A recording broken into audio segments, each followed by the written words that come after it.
Welcome back to Cure for the Common Game. Today, we are going to go back and continue on the EDH set reviews on those sets that were, before YouTube and before EDH. So, Tempest was a set that I had skipped. I had started these. I had got quite a few of them done. They're in the playlist where this one is going to be, EDH set reviews.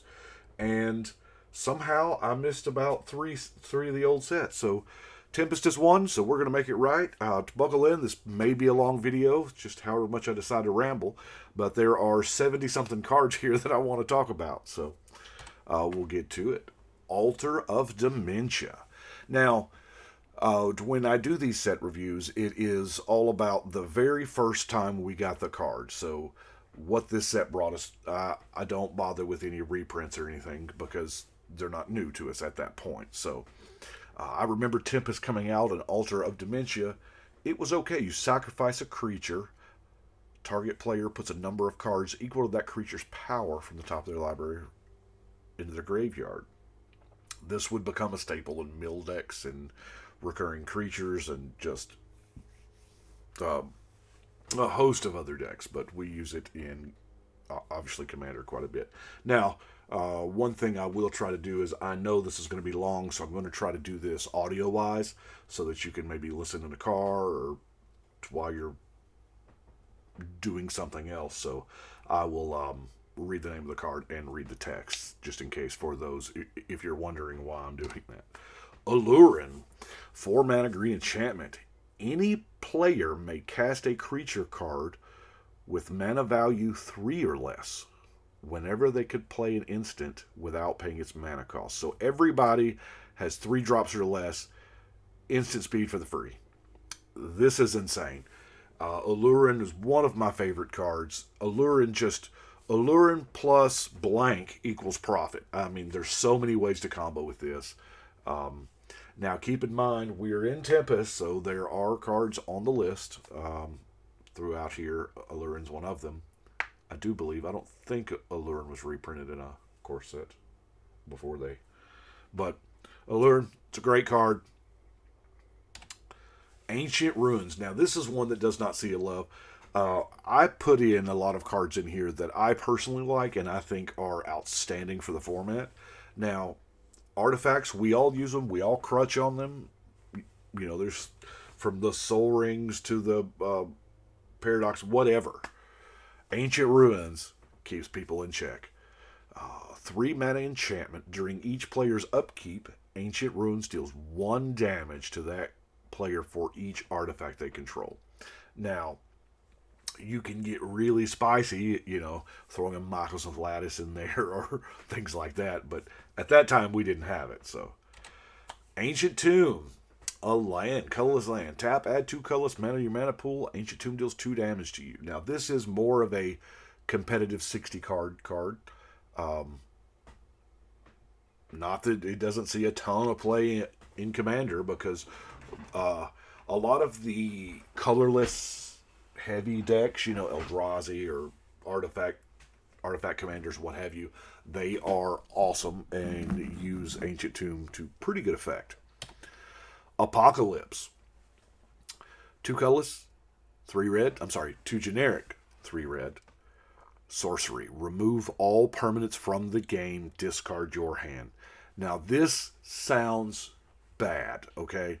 However, years after this was printed, they would give us a card called Oblivion Ring and another card called, the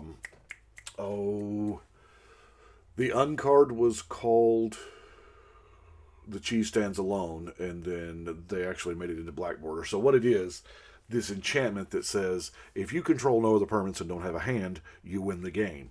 And then so what you do is you play it, you put an O-ring on it, Oblivion Ring, you cast Apocalypse, it blows up everything, you have no hand, and you only have that 1 permanent, and bam, you win the game. I know, it's silly, but that's why I figured we'd talk about it. Boil. Now, this was back when we used to get color hate. And now we just have kind of color annoyers, but color hate is what this is. Flash Fires was out there in the core set at the time, but Boil Destroying all islands at instant speed. That's the biggie. Instant speed. This is insane. However, I still run Baul in a few decks. My argument here is for Baul is if the blue deck lets it resolve, that's on them. Bounty Hunter. Now, this would be a bulk rare for the most of existence until a couple commander sets ago, we got a card that actually dealt with bounty counters. So for 4 mana, we get a 2/2 minion. You can tap it to put a bounty counter on a non-black creature, or you can tap it to destroy a creature with a bounty counter on it. So this was the first card that dealt with bounty counters, and we wouldn't get another one until 20-something years later. Broken Fall. Now, this was uncommon, I do believe, maybe common. 3 mana enchantment. Return it to your hand to regenerate a creature. I used to use this quite a bit, and sometimes I still do, in Enchantress-style decks, just to proc those Enchantress triggers. And now we have even more Enchantresses, because it seems like every year we're getting a new one. Broken Fall may find its way to regenerate a creature, because they're going to try to kill them. I mean, you know. Caldera Lake. Okay, this is a cycle of dual lands. This is the only one of the 5. They are enemy lands that all come into play. These were rare, mind you. They all come into play tapped. You can tap them freely for a colorless mana, or you can tap them for, like this one, blue or red, and take a damage. They're not going to print these anymore. These are on the list. Not that they need to, not that people are, clamoring for it, but hey, it does give us another duel, right? Like any other duel is better. I mean, a Guildgate maybe. But anyway, I figured I would include these just for a little bit of history. Oh, one of my favorites, Capsize. So for 3 mana, you bounce target permanent to owner's hand. You can buy it back for 3. So for a total cost of 6, you bounce a permanent and the Capsize ends up back in your hand. Buyback is outstanding. Now, I've always loved it. There's I've broken this card in 60 card years ago because you were able to have so many cost reducers, and it's a personal favorite of mine. It has not been printed a lot. I wish they would print it more. Choke, another one of those color hate 3 mana enchantment islands just don't untap. Okay, I mean, it's not like if no, they just don't untap. Wow. Stasis for islands. Okay. Circle of Protection Shadow. Now, there were the entire cycle of all 5 color circles of protection in Tempest. But this one I chose because this was the set that gave us Shadow. This new Shadow mechanic. And this was the first card alphabetically that, if you'll notice, all these cards are alphabetically. Because this was in a time before sets were numbered. Sets would not start to be numbered until Exodus. So, and rarities. All of these have the black expansion symbols, so they're not all commons. One of the big things was, the big misbeliefs was all cards used to be common, and then they started making rares in Exodus, which was not true. They just started color coding them in Exodus. So, Cold Storage. One of my personal favorites. This is a Commander All-Star in the wings. I'm telling you, it is waiting. I use it. You just 4 mana, you throw Cold Storage out there. I tend to play, my group, we tend to play longer games, though. So, if something is about to die, if there's a board wipe on the stack, I'll just spend 3 mana and, put a couple creatures on ice. And, because Cold Storage, 4 mana artifact. 3 mana colon, so you can do this repeatably. Put target creature you control on Cold Storage. And then you can sack it to put all those creatures back into play. So, it also works for like temporary one-use creatures. I saw it used back then with like Ball Lightning. I don't know. But also those creatures come back into play, so comes into play effects. Commander Grievin Ilvek. Now, I do all the legendary creatures when I do these set releases or these set reviews because, hey, I mean, it's our format, right? So, Commander Grievin Ilvek is 3 generic, 3 black for a whopping 6 mana, 7/5. When Grievin comes into play, sacrifice a creature. And Grievin has Fear, which is cannot be blocked except by artifact and black creatures. I think now it's Menace. Originally, it was called Fear, but it didn't make sense when they wanted to put it on other color creatures. But so we got a 7/5 that's really big. Flavor-wise, this was a win, simply because in the book, in the novel, when we met Grievin, the first thing he did was throw Vadi Dal overboard. So, hence the sacrifice a creature. Kind of fun. That 7 power is beautiful. 3 hits is the commander kill. So that's one thing to think about. Curse Scroll. Curse Scroll was a monster back then in 60 card. 1 mana artifact, 3 in tap. Name a card. Target opponent chooses a card at random from your hand.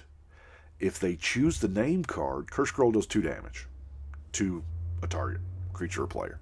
So, to properly maximize this, what you would do is play Curse Scroll in your fast aggro decks, and then you would just play out your hand. And you would have no hand, kind of the Sly method. You know, you're putting it all out there. And each card you draw, before you play it, you activate the scroll and get that free 2 damage in. And then you play your spell. So that's, now there were times I used it as a bluffing mechanic to, I would hold my hand up and say, Force of Will. That would implant in your opponent's mind, he's got a Force of Will in hand. Of course, I didn't, and they would pick a card, and they would see something else, and it was... The mind game aspect is pretty fun. But Dalthy Embrace, here again, it gave a shadow, but this is my favorite shadow card out of the entire mechanic. 3 mana black enchantment. For double black mana, target creature gains shadow. The downside of just a creature inherently having shadow is that it can't block creatures that don't have shadow, right? And there are way more creatures that without than with. So this way, Dalthy Embrace is it's just not getting blocked. It's just not. So for all of those commanders and creatures that do a thing when they hit with combat damage, it's perfect. Also, this is a great political tool you can give your opponents. You know, as long as that creature's not attacking me, I can make sure I can give it shadow. You know. Beautiful card, I love it.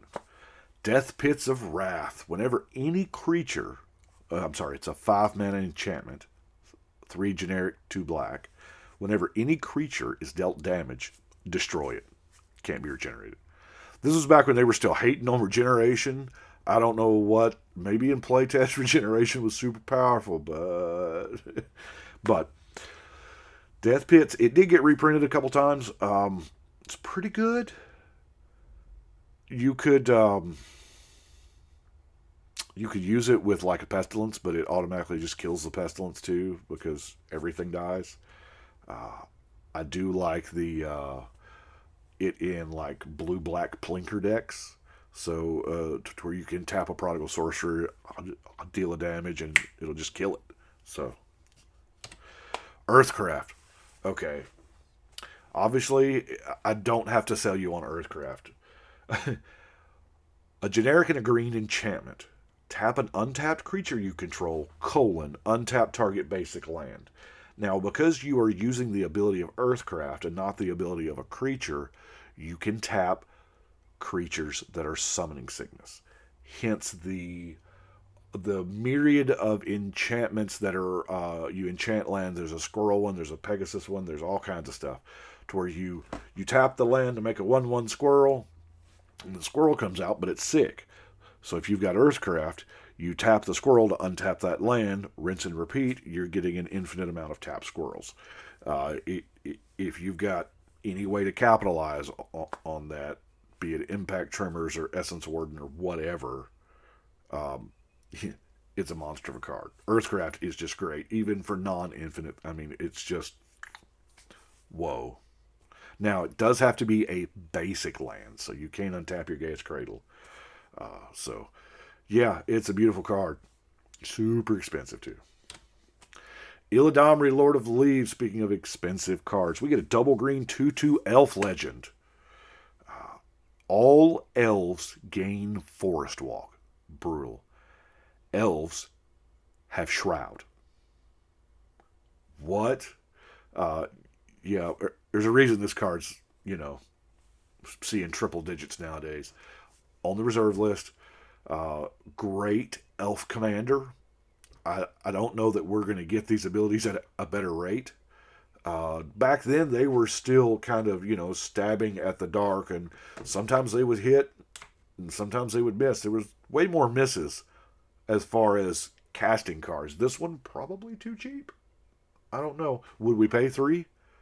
Heck, I might pay 4 for this. Which brings me to Illidomri's Vineyard. Some folks say Illidomri. I don't know. It's a 1 green mana enchantment at the beginning of each player's main phase.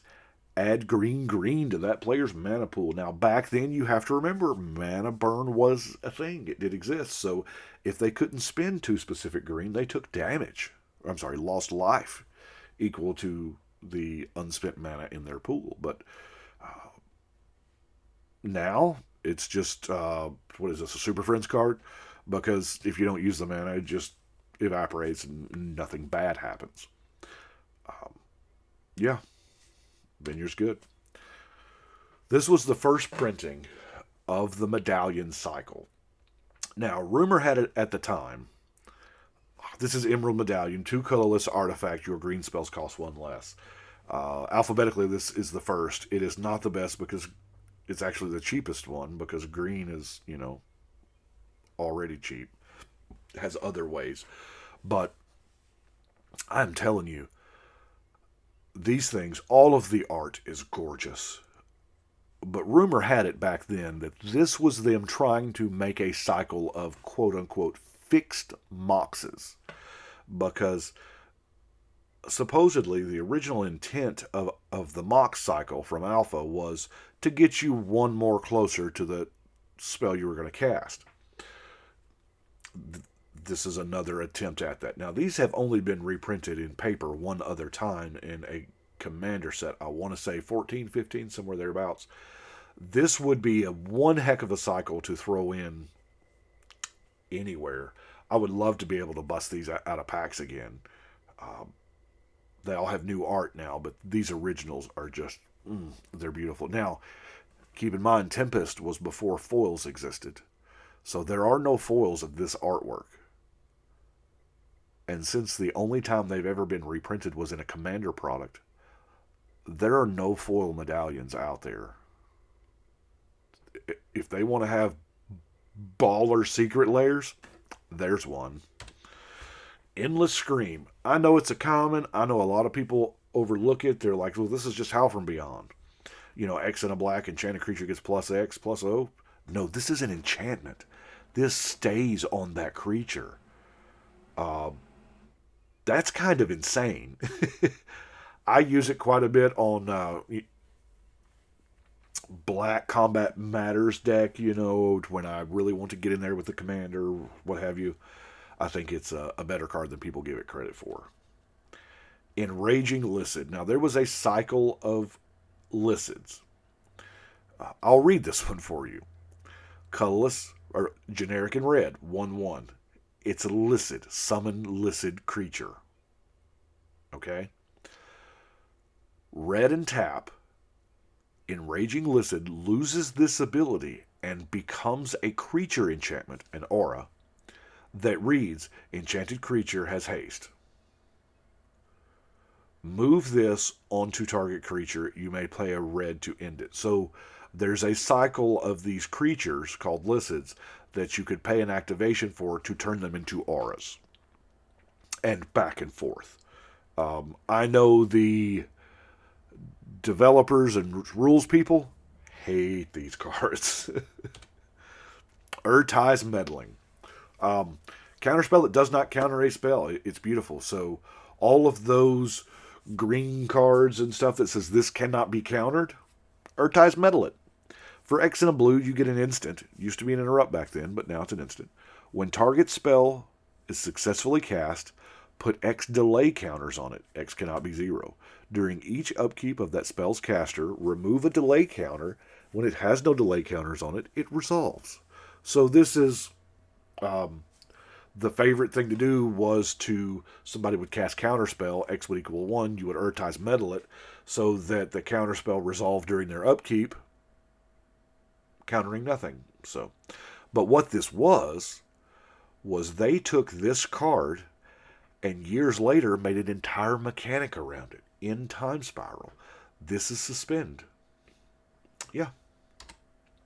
Little history lesson here on Cure for the Common Game.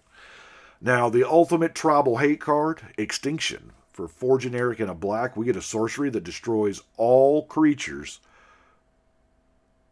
of any creature type of your choice. So this was a fun thing. When tribal decks get too big, Extinction kind of gets out there and, destroy all elves, golems, mutant ninja turtles, whatever. Fevered Convulsions. Another underplayed gem here, I believe. It is an enchantment for black. For 2 generic and 2 black, you put a -1/-1 counter on target creature. I know that activation sounds a little expensive. 4 mana for 1 minus counter. However, I play this in decks like Hapatra or whatever that need a recurable ability to just dish out -1/-1 counters. So, it's not bad. Fugitive Druid. Here's another card that we considered absolute junk at the time. 3 generic and a green for a 3/2 Druid. Whenever any player successfully casts an enchantment that targets this, draw a card. Needless to say, it's decent in Enchantress decks. Are there better versions? Probably. My funny story about Fugitive Druid, though, is I've saw it happen 5 times. So, every time... It used to, back in Tempest, there was something called a starter deck and a booster pack. That was it. Those are the only ways. You had 15-card booster packs. You had a starter deck, which had, 70, 80, a bunch of lands. It was a whole thing. So, it was like this brick, and you got 3 rares in them. And your rares were all together. Every starter deck that I saw with a Fugitive Druid in it had a curse scroll right behind it. Every single... It happened 5 times in like 3 different states. So, the coalition back then wasn't as random as what it is now. Yeah, it's good. It's good. Furnace of Wrath. I just did a deck where I wanted one of these. Furnace of Wrath. Enchantment. A generic reds. So you had to be really committed to red to want to play this thing. Double all damage assigned to any creature or player. Now, this was, as Tongarth would say, there's nothing wrong with a double-edged sword. It's a sword with 2 edges. But it can hit you, too. So, but the idea was burn couldn't close out a game. I mean, back then you had like Lightning Bolt and Chain Lightning. And did we have Shock yet in Tempest? I think we had Shock. Or maybe that came in Mirage Block. I'm not sure. But anyway, you couldn't quite get there with Burn. So you had Furnace of Wrath as your 4-drop. Now your bolts did 6. Now you could probably get there, but it was so risky because if your opponents are playing creatures, they're also dealing double damage. So it's been reprinted a whole bunch of times. This was just the first time that we got it. Ghost Town. I wish I had 100 of these things, because Ghost Town would legit be in every landfall deck that I own. Just a land. Taps for colorless mana. That's it. But 0, you can return it to your hand. Use this ability only during another player's turn. There's nothing worse than a landfall deck and not being able to make those land drops and get those triggers activated. Nothing worse. Ghost Town will guarantee you at least one every turn, right? Goblin Bombardment. This was an uncommon. It's been reprinted a couple times. Not enough, though. More times than not, if you see Goblin Bombardment come down, this is a combo piece. You're about to die. A generic and a red for an enchantment that says, sacrifice a creature, deal a damage. So, there was a deck in the 90s, back when they were naming decks after breakfast cereals, called Pebbles. And you had Goblin Bombardment and Enduring Renewal, and any 0-drop creature. You could use Ornithopter, you could use Kobolds, whatever you had. Shield Sphere. And you just created this loop of pinball. Bing, bing, bing. You know, you sack your Ornithopter, deal a damage. Enduring Renewal, put it back in your hand, and then you played it, and then you... Of course, now we have the Storm mechanic, so it gives that deck further depth. I actually have a deck, I don't know, a commander deck kind of based off of this aspect. It's coming down the pipe at some time. Grindstone. What a card. 1 generic mana. You spend 3 mana and tap it. You mill 2 cards from target player, and then, if both cards share a color, repeat this process. This was just a card. It was alright, but then years later after this, they gave us cards that actually let us change colors of cards that were not in play. Painter Servant, you know. So regardless of what they flipped up, even if it was a land or an artifact, it would be the chosen color, and you could just mill a player out. Hannah's Custody. Now, this is one that I'm the only person I have ever seen cast this in Commander. Because there again, 2 generic, 1 white for an enchantment. Artifacts have Shroud. Yeah. That does include your opponents and yours too, but odds are, if you're running Hannah's Custody, you probably have a lot higher concentration of artifacts than your opponents do. So, Harrow. This was the set that gave us Harrows. 2 generic and a green for an instant. That's the beautiful part. You sack a land to go search up 2 basics and put them into play. Now, the ones you get are untapped, so that is absolute perfect. It is mana fixing. Granted, you're only up +1 land, but if you're missing a color, this is what you know. I tend to use Harrow in 3 color decks or whatever that have green in them, just simply because you tend to go green, you know, forest heavy anyway, and you can go get your other 2 this way. Heart Sliver. Now, Tempest gave us slivers. It was the birth of slivers. There are a bunch of slivers in all of Tempest block. I picked out this one because alphabetically it was the first one that mattered. You know, Clot Sliver didn't really matter. But the ones that really, really took hold of everybody was the 2 mana common cycle here. Like Heart Sliver, a generic, a red, a 1/1. Slivers have haste. There was one that had flying and first strike and all of those keyword abilities. Slivers became a thing. They still are. I mean, a lot of people love them. It's the hive mind. Just, it's the Borg, okay? Humility. I don't know if there are still questions on Judge Test about humility, but I know that now we have this thing called layers, and I know in layer 4 is where humility interacts with opalescence, and don't get me to try to explain that. Look it up on the Oracle text. But humility is an enchantment for 2 generic and 2 white. Each creature loses all abilities and is a 1/1. They still retain their creature type, but they don't have that indestructible tap for a mana, whatever, you know. They're 1/1s. And if you can find a way to repeatedly deal 1 damage to all creatures, you can keep the board clear. Intuition. What a monster of a card. Now, in 60 card formats, this was insane. It's an instant for 2 and a blue. Search your library for any 3 cards, reveal them to an opponent. They choose one that goes to your hand, and the rest go to the yard. Then you shuffle. So in 60 card formats, what we would do is we would just go get 3 copies of the same card. This was the first card in the line that they would realize that we as gamers would find a way to game the system, getting 3 cards with the same name, guaranteeing us, kind of making this more of a tutor than a guessing game, a mini game, if you will. So later cards would say cards with different names. But this way, and what I have seen Intuition mostly used for is I don't care.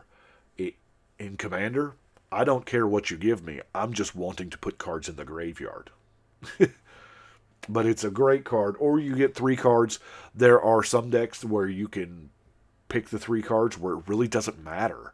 You know, you have 3 versions of the same card or what have you. Jet Medallion. Here's the black medallion, just like the green, only the Sue Ellen Brown really knocked it out of the park with these arts. I'm telling you. Oh, that is beautiful. And furthermore, why is Ultra Pro or somebody not making these as jewelry? Olivia Gobert-Hicks is not only is she on the Commander Advisory Group and an amazing cosplayer, an amazing Commander player, but she is also a trained jeweler. Olivia, we need the medallions. The medallions, I think, are prettier than the Moxen. Living Death. 3 generic and 2 black. Sorcery. The original wording here is weird. You basically trade all living creatures for all dead creatures. So the ones in the graveyard go to play, the ones in play go to the graveyard. It has to word it so that it doesn't countermand itself when it's trying to do the thing. But yeah, all it does is just flip graveyard for battlefield for creatures. So it is a great card. You use it in... there are combos with it, obviously, but you use it late game when somebody else has a board presence and you have a graveyard and you just boop. Yeah, it's a great card. Unlimited uses for Living Death. Lotus Petal. This was a common, folks. A common. This is part of the reason why Tempest packs are so expensive, because we got tired of pulling Lotus Petals. I mean, it was all the time. Never really thought it was that big a deal. Now this common is... this common's worth more than most rares come out at nowadays. For 0, we get an artifact. We sack it to get a mana of any color. Tap sack it. That mattered back then because stasis prevented you from tapping it, and that the Kismet had this interplay tap, so we didn't get our free mana like we wanted to. But stasis ruined everything. So anyway, but Lotus Petal, amazing card, beautiful art by April Lee. I love it. Mana Severance. Now this was a card that people were like, what? For 1 and a blue, you get a sorcery that allows you to search your library for any number of lands and exile them, and then shuffle. So you can kind of tune your deck as you go. It has not been historically a very popular card because people fear mass land destruction. And if you start taking out a significant number or all of your lands out of your deck because you don't want to draw anymore, you got what you need, well then... what happens if somebody blows up your lands? You're in blue, so you should be able to stop it, But I really, really like Mana Severance. It's a huge combo piece. You know how in some of the black ad nauseum decks, you'll run like 92 swamps or whatever. You can do that with Mana Severance decks in blue and whittle your deck down to whatever you need it to. If you only need 5 cards for your combo to lock it up and go infinite to what have you, kind of not my gig most of the time. I don't know. Sometimes I'm in the mood for it. Sometimes I'm not, But you can chalk your deck full of lands, Mana Severance them away once you get it, and bam, you're in business. Meditate. This card took me a while to wrap my mind around when it was new. 2 and a blue for an instant. Skip your next turn. Draw 4 cards. Excuse me, what? Is my next turn worth 4 cards? Why would I want to do that? Well, yeah. Sometimes skipping your turn is beneficial. The stasis decks of the time really took this into account, and because that's one less turn, I don't have to pay for stasis. At the end of your turn, I'll meditate. I'll draw 4, which is probably going to be more Force of Wills or what have you, and then you still get, yeah, it's a free roll 1 turn with stasis, although you're still tapping a blue, but yeah. Miri's Guile. Long before the top, there was the Guile. For a single green enchantment, during your upkeep, you may look at the top 3 cards of your library and put them back in any order. So it's not quite a scry, but, Miri's Guile, this is one heck of a card. Played against it just last week at this point. Beautiful card selection. Great for, fetches or anything that shuffles. You don't have the option you did with Sylvan Library to keep them, but Nature's Revolt. There was a Legends card called Living Plain that for 4 mana that turned all your lands into 1/1s. So Tempest had 5 mana Nature's Revolt that turned them all lands into 2/2s. Now that's all lands, not just yours, your opponent's too. So I have been known to use this with board wipes to kill all creatures, and people get sad. Orm Samite Healer is another legend and a member of the Weatherlight crew. For 1 in white, we get a 1/3 cleric. Back then, it was just summon legend, and they had to specify Orm counts as a cleric. Tap, prevent 3 damage to any creature or player. Orm was the medic of the ship. She was have I built this one yet? I may have. Did I go tribal clerics? I don't know. Overrun. This is the set that gave us Overrun. 5 mana, +3/+3, and trampled end of turn. They have tried to duplicate this. They've reprinted it many times until they realized they shouldn't. In draftable sets, they should not do this because it's uncommon. And they kept it at uncommon for a while until they realized in draftable sets where this was a card, people would just first pick an Overrun, and then just any green creature didn't matter after that point, because Overrun just wins games. It's a great card. Trample and Giant Growth to everything. Okay. Pearl Medallion. Look how beautiful these things are. Oh. This is the white medallion that makes your white spells cost less. These are beautiful. We need another printing. Bad. Perish. More color hate. 2 and a black sorcery. Destroy all green creatures. Wow. I still have this index to this day. It's a good card. Phyrexian Grimoire. I like this one. It's fun because I like that mini game concept, It's a 3 mana artifact, and you spend 4 and tap it. Target opponent chooses one of the top 2 cards in your graveyard. Exile that card and put the other card in your hand.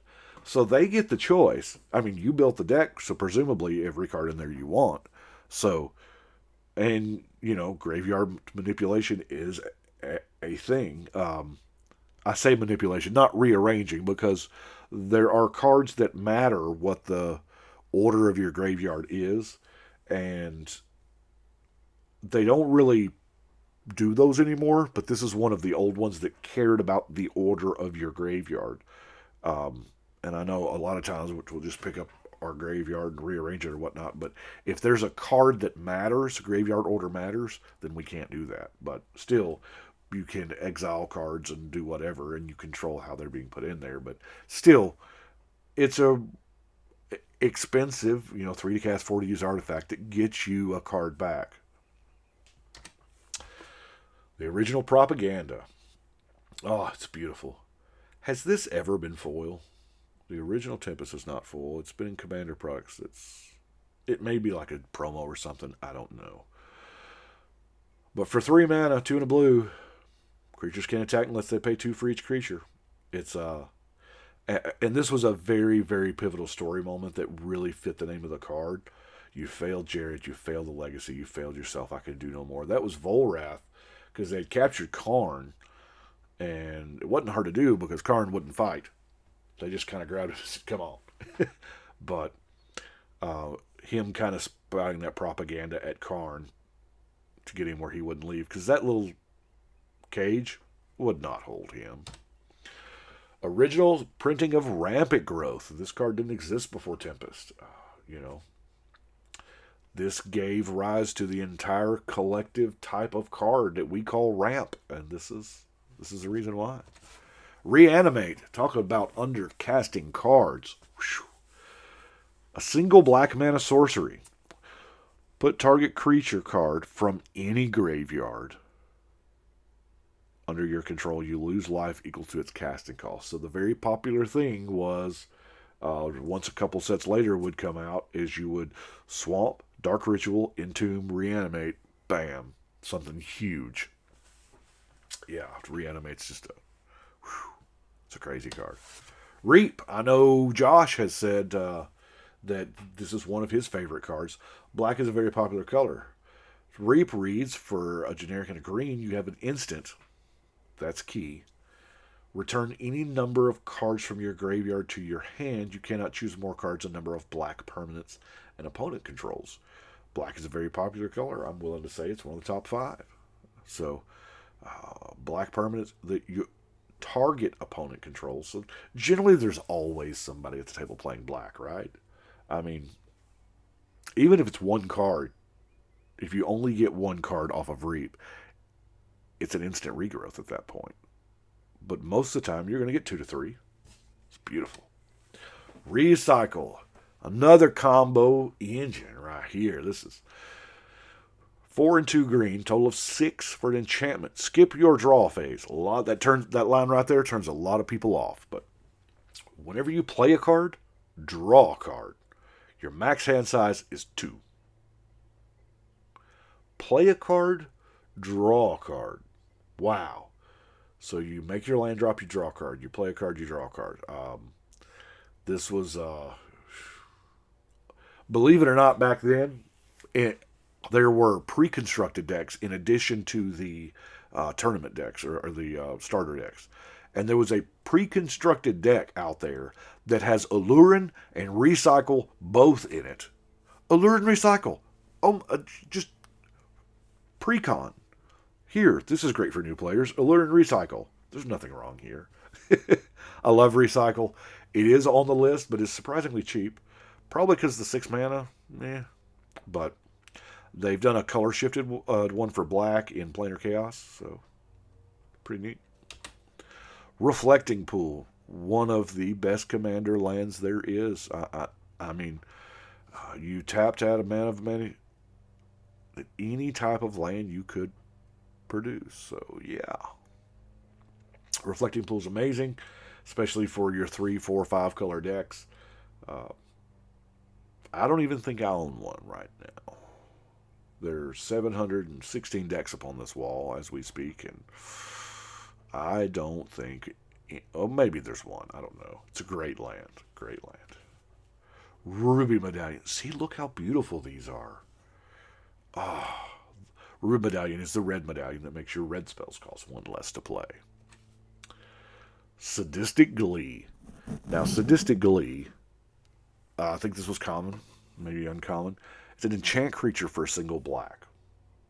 Whenever any creature is put into any graveyard from play, put a +1/+1 counter on enchanted creature. Nowadays, we like to loop things. We have the cat oven thing. We have creatures coming back from the graveyard and dying, and the aristocrat sacrificial decks. And this is any creature, your opponent's and yours. Think of this with a Grave Pact or a Dictate of Erebos or anything like that. I mean, this can make a creature huge. black +1/+1 counter matters decks, or just decks that have that in there. I don't think Sadistic Glee gets enough love. I really don't. And the beautiful one, Sapphire Medallion. Oh, would not these be just gorgeous? Olivia, you can make a ton of money just by making medallions. Scroll Rack. First time we got Scroll Rack. It's a beautiful card. Since then, it's been made into a masterpiece, and it was in. It's been reprinted, but not enough to. For 2 generic, you get an artifact where you spend 1 and tap. You choose any number of cards from your hand and trade them for the same number of cards on the top of your library. So it's exactly what it is, a scroll rack. You're just racking your hand. It ain't got to be your whole hand. You can do any number, So we all draw cards that we're not ready to draw, and we wish we could get something different because these are just dead in my hand. It doesn't apply right now, so we can rack them away and then find a way to shuffle our library. Selenia, Dark Angel. I have done this deck, I do believe. 3, a white and a black. We get a 3/3 legendary angel that flies. Pay 2 life, bounce her back to your hand. Absolutely stunning art. Decent if you're in the market for like a black-white angel commander, or even maybe a black-white bounce commander, what have you. I like it. It's just a classic card. Shadow Rift. Oh my gosh, one of my other favorite Shadow cards. Nobody sees this one coming. 1 blue mana instant. Target creature gains Shadow to end of turn, draw card. So it even replaces itself. This is for all of those decks that it's like, when this is targeted by an instant or sorcery, it gets bigger, or it does a thing, and combat damage, and I guarantee you it gets through with Shadow, and then it replaces itself, and it ups your storm count, it ups your magecraft, whatever. I mean, it's Shadow Rift right now. This is Shadow Rift's time, and I love it. Shocker. Boy, this was funny. A generic in a red for a 1/1 insect. If Shocker damages any player, they discard their hand and draws a hand of the same amount of cards. So what we used to do here was there was a Plinker enchantment that wouldn't come out yet. It would be in the Urza block that you could put on here and just ping, take a point. Because it's a 1/1. I mean, if you attack with it, they're going to block and kill it all day long. But yeah. And the beautiful part here is it says damages any player. If you had the little Plinker on there, now we have like Viridian Longbow and stuff like that, a whole bunch of options for it. You can do it to yourself. You can take the damage and wheel your hand. Stalker Wrath, another legend. I don't know if I've built this one. Not sure. 3 mana, you get a 2/2 human legend. Is he a rogue? I don't know. Tap, destroy target artifact or creature. That sounds pretty good. But then that permanent's controller gets control of Stark permanently. So he is notorious in the story for switching sides. So they captured that beautifully, but it doesn't make for a good gameplay card, Maybe we'll get a better version at some point. Static Orb. I still have one of these in the binder. 3 generic for an artifact. Players cannot untap more than 2 permanents during their untap phases. I do believe this is one of those artifacts that turn off when they are tapped. So the Urza players can play this and tap it for a blue. And if it is tapped, it is quote-unquote off, like Howling Mine and Winter Orb. That way it does not apply, and you just untap all your stuff, and everybody else is staticked out, but not you. Yeah. I don't think I did that with my Urza deck, but it's still nasty. Steele Enchantment. It was a simpler time when you could read the name and know what the card did. Blue. Enchantment. Gain control of enchanted enchantment.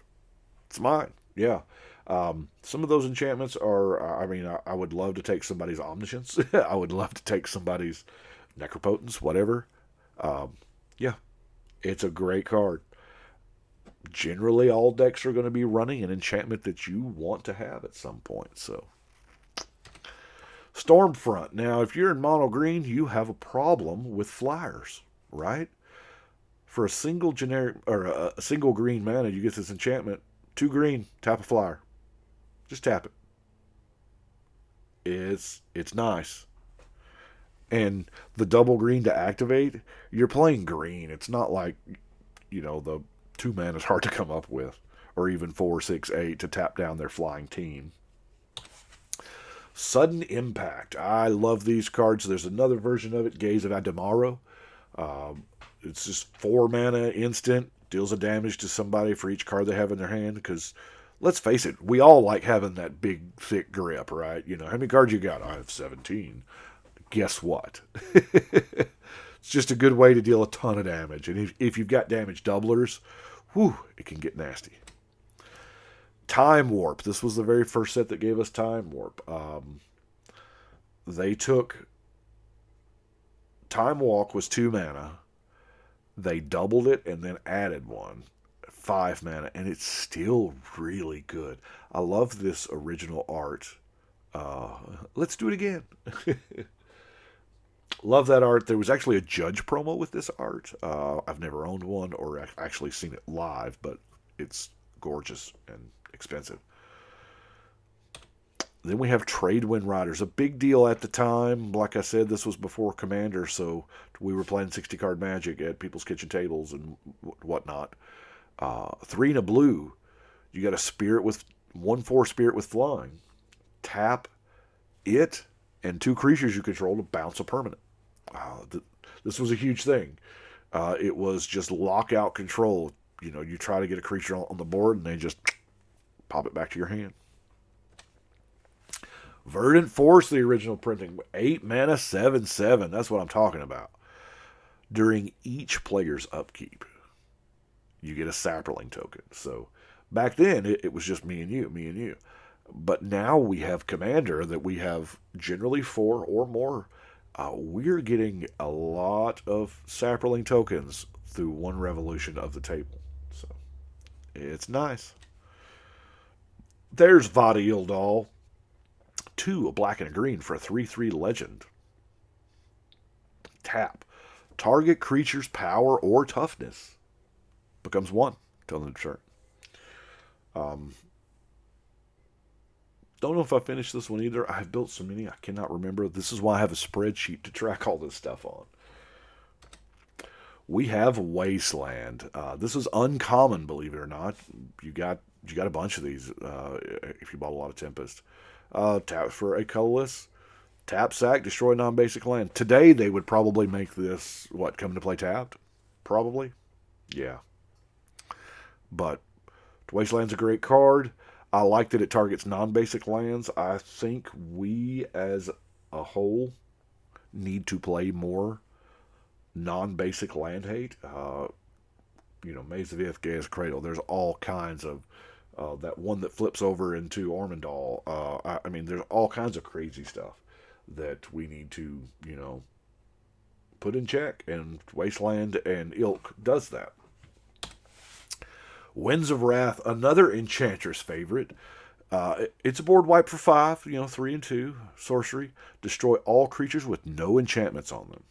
They can't be regenerated. So, if you're playing Enchantress, you're probably got auras all over your... I know I run this in Bruna. I run it in... I want to run it in every Enchantress deck I have, because you just start piling up enchantments on your Enchantresses, and then you're like, I don't care. Win, Winds of Wrath. Destroy all your stuff. Mine's not bothered. I still got my engine. Bye-bye. And that is it for Tempest. I do appreciate y'all watching. I know it's been, has it been 3 years since I've done one of these? But I'm going to try to catch up. This was, like I said, 70-something cards we've talked about today. My throat, a little sore, yeah. We're closing in on an hour, but I do appreciate y'all watching. And, hey, let me know what you think. If there are 2 more, was it Tempest Strong... Weatherlight and Urza Saga. I have not Weatherlight. Tempest Strong Exodus. and Weatherlight, or Exodus and Urza Saga, are the only other two that I haven't done. As a So I will probably do those, and then I will continue chronologically with whatever's coming after Eventide. What was that? Be Shards of Alara? So let me know what you think, and hey, we will see y'all next time